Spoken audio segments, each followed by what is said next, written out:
oldies for black girl nerds.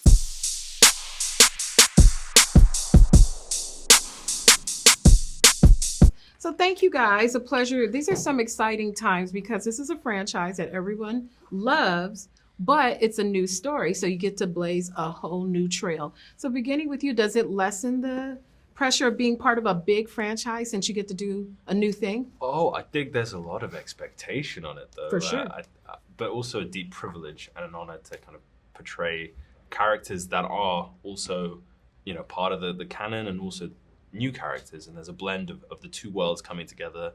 And it's really exciting, very surreal. It is. Yeah. It's beautiful. It's shot. It's costuming. It's the disruption of peace. And it makes me think, what does one do during peacetime? If everyone is in peace, what is the catalyst that disrupts that? Do you think peace in this case and the people of your kingdom, is it a comparison? Because they say comparison is a thief of joy. What, if you could point to a catalyst, what is the disruptor of peace of in this that case? peace? I think there is, it's a really good question. Yeah, really. I think the disruption is coming in the re-emergence of a past evil. And I think for my people, where the show begins, there are murmurs. And it's not only isolated to this one world in the Southlands where Halbrand is from. It echoes throughout all of Middle-earth. But I think it's an evil and it's a darkness that's been shut away for thousands of years. And there's a part of the people of Middle-earth, of Arda, that believe that, the evil will never come again. But I think there's a few, Galadriel included, that know that evil is rising. And I think that's the disruptor that kicks off all the events of the show, really. Because it's an interesting question, because if everyone's happy, how do we suddenly all become unhappy? And what do we pinpoint to that? In addition to all of your talented performances, there are other aspects that are non-human characters. What do you think is the most effective non-human character that kind of weaves its way through the series? All the talent in the worlds are great, but there's always the epic nature, the terrain, the costuming. There's just the feeling of unknowing on the kingdom's part, on the audience's part. Yeah. So what do you think is the most effective non-person character? I think it's the history. I think that's why the piece is being disrupted, because things happened that weren't addressed, like the way that the Southlands are kind of under a regime of sorts from the elves. I don't think we can ever escape our history, and we particularly can't when you're an elf who was part of it. And in every aspect of our show, there's history. In Numenor, there's elven graffiti and elven shrines around it. The hobbits wear apple seeds to represent those that they've lost. The elves obviously are history. So I think it's that, and that's what was so incredible about Tolkien's work. Like, he wrote thousands of years of history. And we're only exploring a tiny bit of it, which is just mind-blowing. There's so much more. That's great. A history completely foreign, not something you point back, just really his imagination, and that's mind-boggling. Yeah. With the people of Middle-earth, even though they have their kingdoms and everyone's at peace and prosperity, no one ever sits still. Everyone has to go somewhere. Yeah. So when you're in the full regalia, how many times did you trip over the costuming?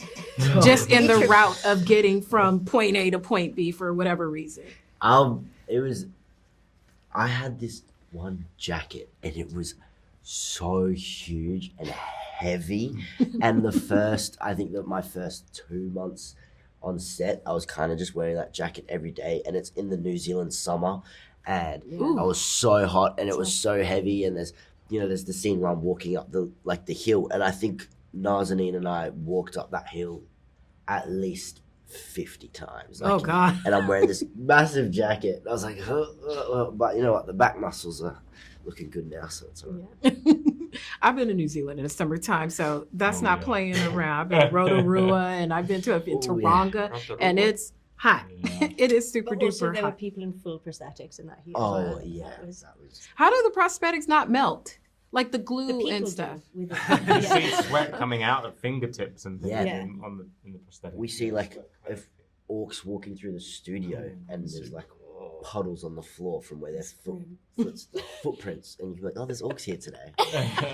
Sweat footprints. So I was in one of the rooms. I was talking to these hobbits over there. Yeah. And they had a lot of fun wearing their costumes and popping up on other sets and other worlds where they're not supposed to be. So who wore their costume to a world that they're not supposed to be, just to kind of troll whoever else was filming? Like, what are you guys doing here? You don't belong here. Oh, actually, I remember a day when I was filming something in one stage and there was a Numenorian scene in the stage across, and I remember walking, and I went from working with Vic, the stunt director, to walking across and be like, "Hey Wayne, what's up?" And he was kind of just like, "What are you doing here?" And I remember Cynthia's in like this massive, like huge regal costume, and I was standing next to her in like Southland, rags.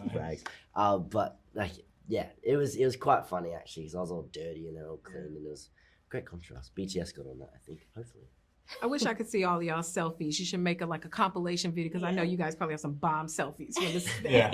Well, I thank you guys for your time. That's a good idea. This is an awesome show. I love talking to all of you and your performances. Thank you for your time. Thank you. Thank you guys for your time. These are some exciting times when you get to participate in a franchise that people already love, but you don't have to recreate something that's already been done. So beginning with you, as we await for the show to air, does it lessen the pressure of living up to a franchise, or is it freeing to kind of blaze a new trail in a franchise? Well, I think what's cool and what really helped me is I do feel a lot of pressure, because I love this character. I love where he came from. I love what Tolkien wrote about him. I'm really passionate about that. So I feel a lot of pressure. But also so does my character. He's also got a lot to live up to. His parents saved the world, so it's a lot of pressure. Tall order. So there was like a synergy between me and him that helped me, I would say.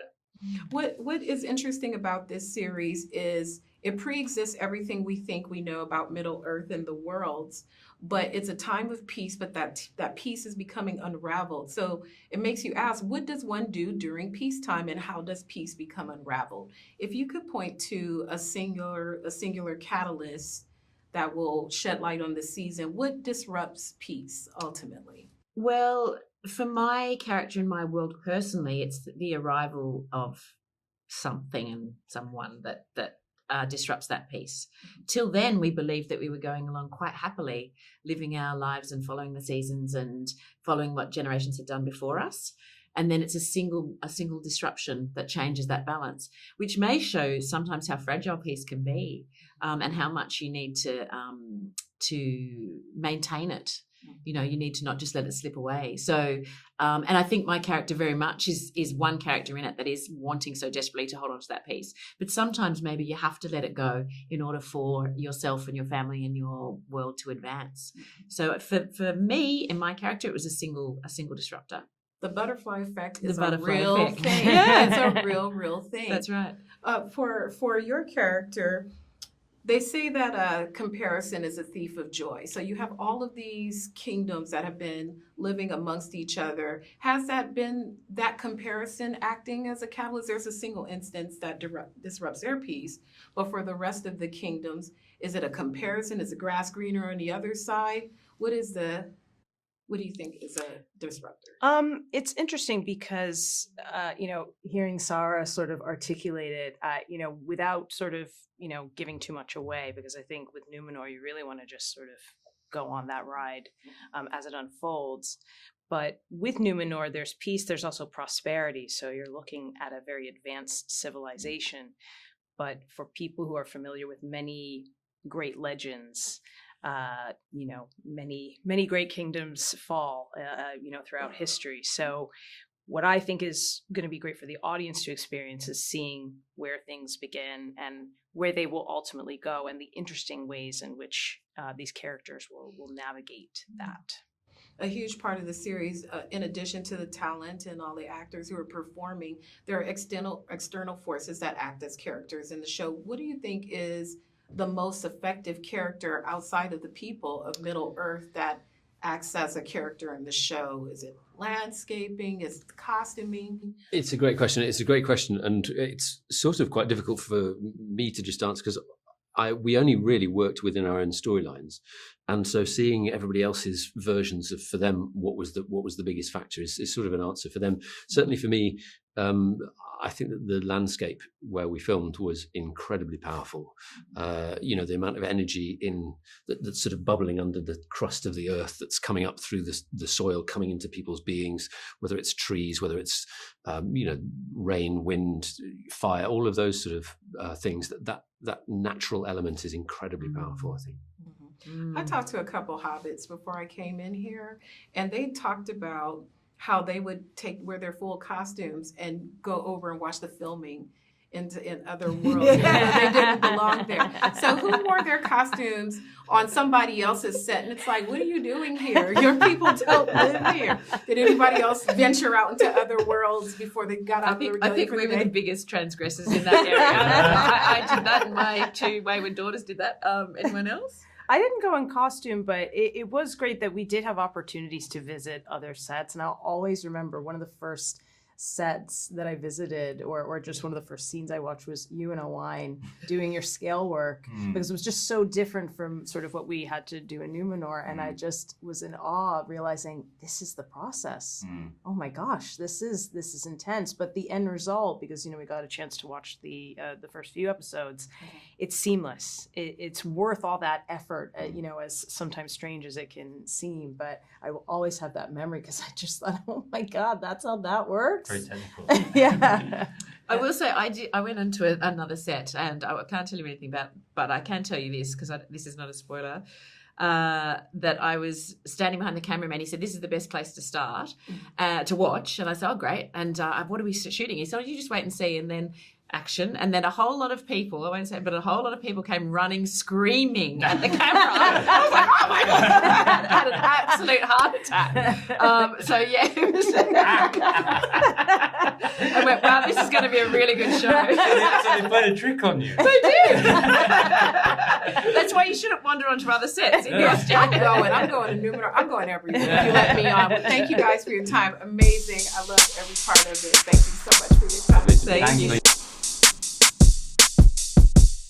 Hi, everybody. Hello. Thank you Hi. for Nice being to with see you. Everyone looks amazing. These are some exciting times, because this is such a storied franchise for people. People are very serious about Tolkien, Lord of the Rings, but you all have the opportunity to bring something new. A prequel, a new story, beginning with you. Fear has now is going to descend on Middle Earth in a way that they haven't experienced before. You have relative peace in the kingdom. How do you think the different groups of people of Middle Earth adapt to a fear factor that's not familiar with them, as we know in the future series? Well, I feel like I can speak for my own kind. I play a Southlander, I'm a human, and Bronwyn's ancestors chose the side of evil over good. And so they are sort of paying the price for that decision and trying to sort of redeem themselves. And they're being watched over by the elves. And of course, she's in a forbidden love with the elf that's tasked to do that, Arondir. So I think the conflict for them is they feel that they've passed that time where their ancestors have made the wrong decision and took the wrong side, and they feel like they should be trusted, and they resent the elves. So I think that fear comes for them in the sense of, it's time to move on, and why are we still being sort of oppressed and watched and occupied? So that's her journey, is sort of redeeming and trying to liberate her people. In the future, Lloyd, we see the other side of that, where these people have become accustomed to conflict, to distrust, to not having the most collaborative of relationships with each other in Middle Earth. So in this series, what does that journey look like, without spoilers, of how they're adapting? Well, at this point in my character, Elendil is part of the island of Numenor. So at this point when we first meet Numenor, it's at the sort of peak of its powers. It's this with all of the gifts that the elves have given, because the Numenorians were on the right side of history, if you look at it that way, in terms of they took the side of the elves against Melchior in that first age. So they've been rewarded with this beautiful, incredible sort of paradise, this Illyria, and So what we're seeing is just the very beginnings of a schism in society, and just which route they're going to take through. And so it's on a precipice. And I think the effect and what you feel in the same way as Middle Earth, the Southlanders have, is there's a beginning, burgeoning force of evil that people are beginning to feel, as represented by Galadriel. She's the one who's the firmest about that. So these worlds are going to collide soon. Mm-hmm. Megan, when you think about the worlds colliding, what, from the outside looking in, if you weren't part of the series, what's exciting to you as a fan of the material about these worlds colliding and these new stories that will be told? I think it's so nice to be involved in something that's like, to have your imagination be stretched. Mm-hmm. It's really nice to see and experience something new, and something that's sort of not completely unknown, but something definitely fresh to the eye. No, it's just very exciting. I think that's kind of it, really. Yeah. Charles, for you, royalty means things to your character is royal, but royalty means different things to different people. What does regality look like to elves to dwarves compared to, like, what is the value to them compared to some of the other kingdoms, because they deem it differently? That's a tricky question. In terms of, in terms of comparing it to other worlds, it's quite tricky because when we were filming, we don't have access to those other worlds, and I think I'm one of the only people who hasn't yet seen any of the episodes. So I don't know how it's presented elsewhere. So all I can say is that from my point of view, he is a much loved and respected ruler, respected not only for his fairness but for his craft, and he carries with him a great weight of ancestral responsibility and talent. But in terms of comparisons to other rulers, I can't help you, I'm afraid. That's good, though, because now people have to watch and they have to deem that for themselves what they value, because royalty and wealth and access means different things to different groups of people, no matter what side you're on. I think probably to the elves, achievement in machinery and science is that's how they measure themselves. And that's what Tolkien, as we know, was always rather wary of. So, the machine. Yeah. You know, costuming, of course, I'm sure you guys have had a thousand there's feet and arrows and ears and hair and all of these exciting things. Who tripped over their costumes? Because no one's ever in one place for long here. Who kept tripping over their costume? Me. I slipped.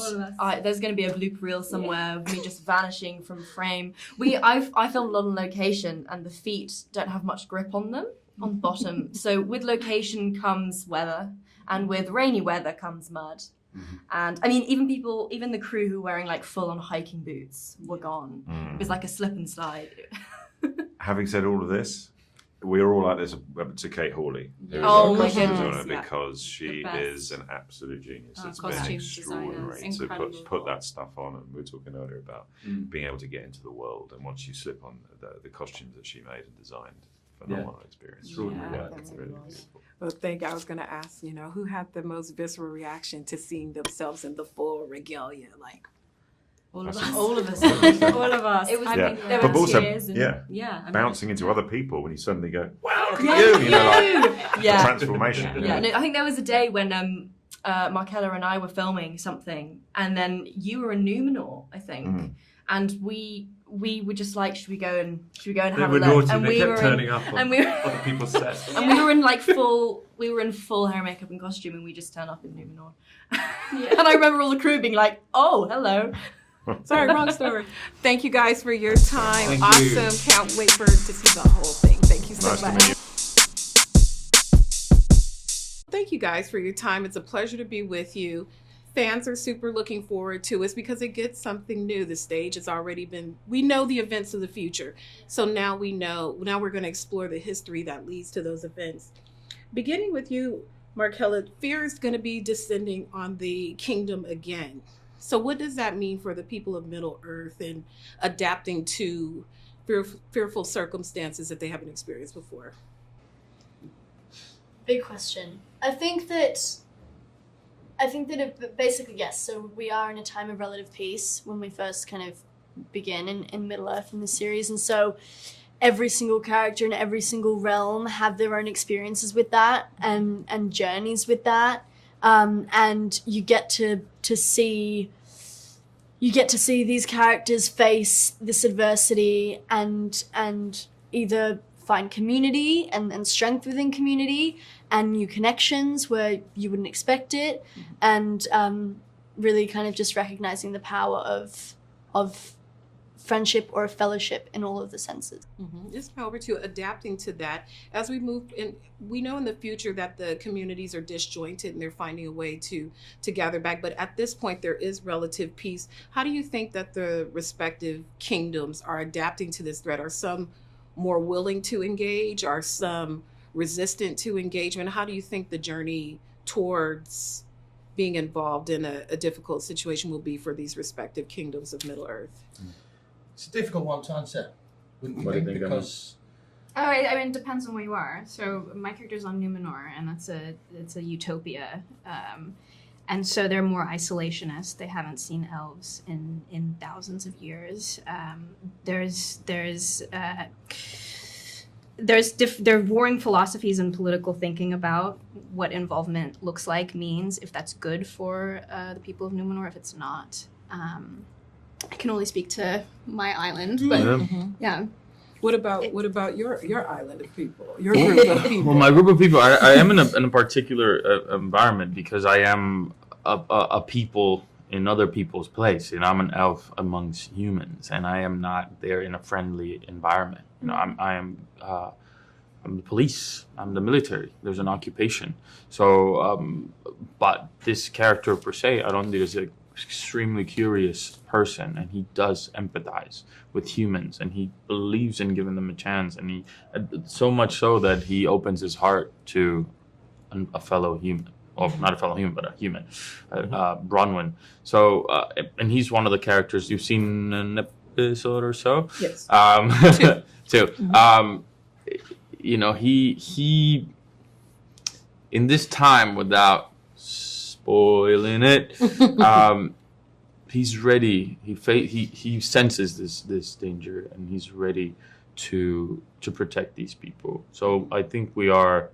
Where we are in the world, we're deeply affected by those circumstances, kind of directly and firsthand, the Southlands. Mm-hmm. Yeah. Is it fun? Is the journey fun because you get to do something new?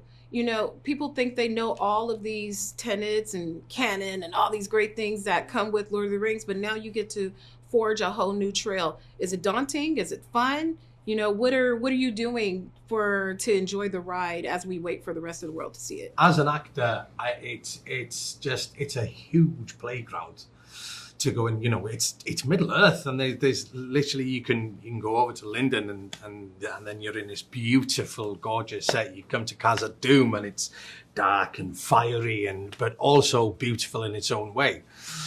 So it's exciting.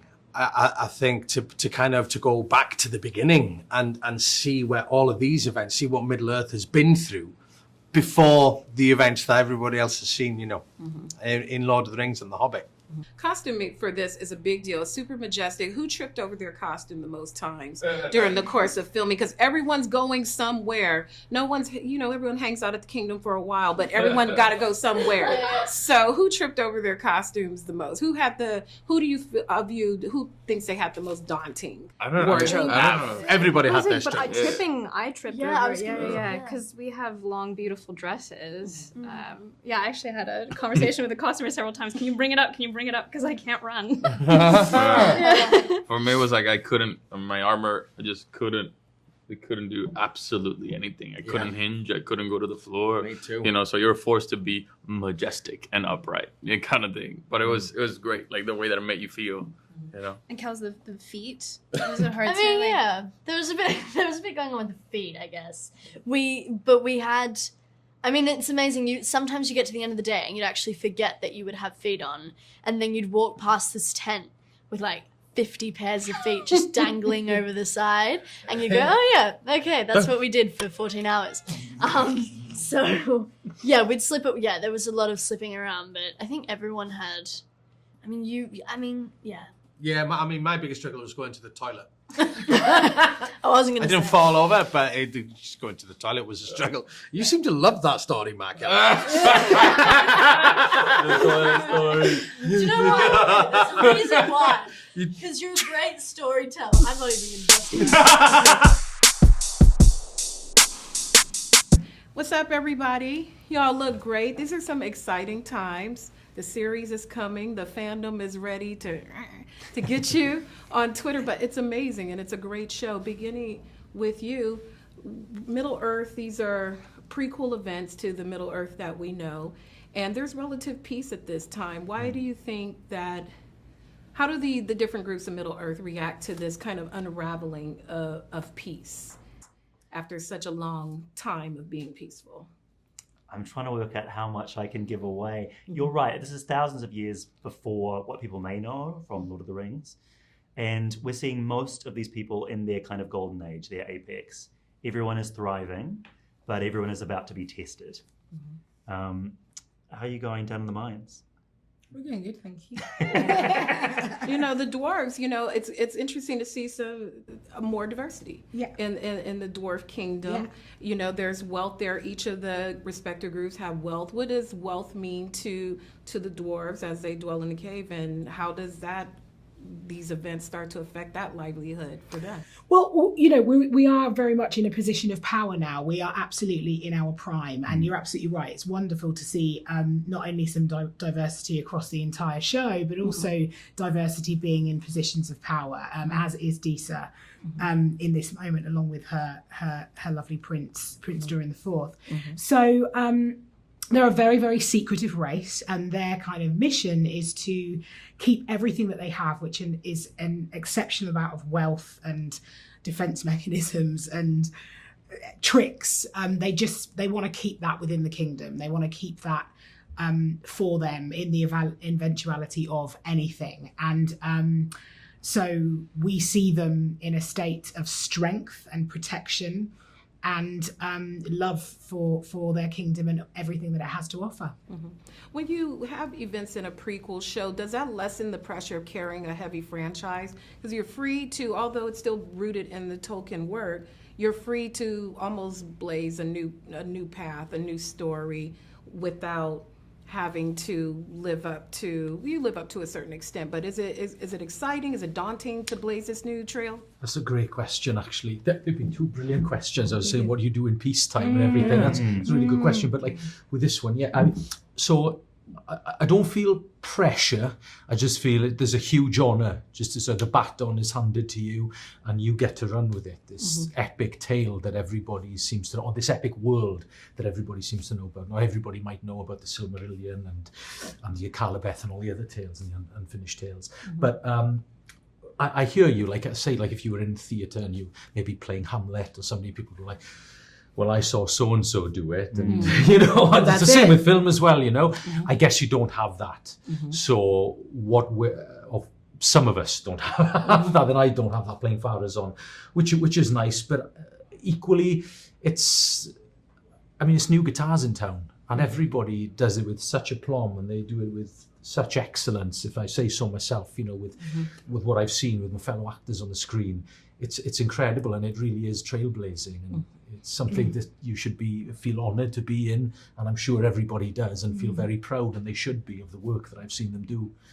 So it's freeing, it's brave. You get to do your own thing. You get to put your own stamp on it. No one's going to say, well, I saw it 20 years ago and I didn't like how they did the elves. And it's also for the generations. This will be my daughter's memory. Exactly. This will be the version that brings her hopefully to the books. This will be the visual reference that people, the younger generations will follow, and that is extraordinary for what we're creating. My daughter's in college. I'm still trying to bring her to the books, so hopefully this will bring her to the books. Outside of the worlds, the other people who are in the worlds of Middle, what is the most daunting non-human character that's part of the show? I'm sure you guys have been asked a lot about costumes, about terrain. What external element do you think best adds to the lore of the show besides the performers themselves? Well, something that is quintessentially Tolkien. He understood that, you ask about peace, and he understood that. What's the quote? The cost of justice and peace is constant vigilance. That there is never a point where you're actually fully at peace. That progress just holds. It is a constant struggle, and Gil-galad in particular understands that. And I think the most daunting thing is the unknown. That to continually stoke the light, so that you can root out darkness in the shadows, and the inevitable resurrection of evil. I think that's the most daunting, the unknown, and that it is somewhere seething constantly. And without the unification of Middle Earth and progress, peace is a futile endeavor. For sure. So with that, so in closing, they say comparison is the thief of joy. So is a lot of this, the unraveling of peace, the result of comparison to other kingdoms? It's a question for this season, but what is if you could point to a single catalyst that unravels them? That's certainly something on our minds in Numenor. I mean, we were gifted this island from the elves, and they had a very strong influence on us in the beginning, centuries on. We're trying to forge our own path. And some people feel that the best way to really take the next step might come at the cost of some others. So there are rumblings on the island about the best way forward, certainly. And also the detachment of each kingdom. That Elrond has not been to see your husband in God knows how long. That in some way, well, yeah, and that we have not communicated properly in so long. That they have not re-accepted and re-evaluated the kind of globalization of it. And then not unlike our world, as soon as we say this is my turf and only my turf, things start to fall apart. Just need a Middle Earth Coachella, bring everybody together for one night only, and then it's all a great kingdom. Thank you guys for your time. Great series. Thank Such you. a pleasure. Thank you. Thank you. Yeah. Thank you.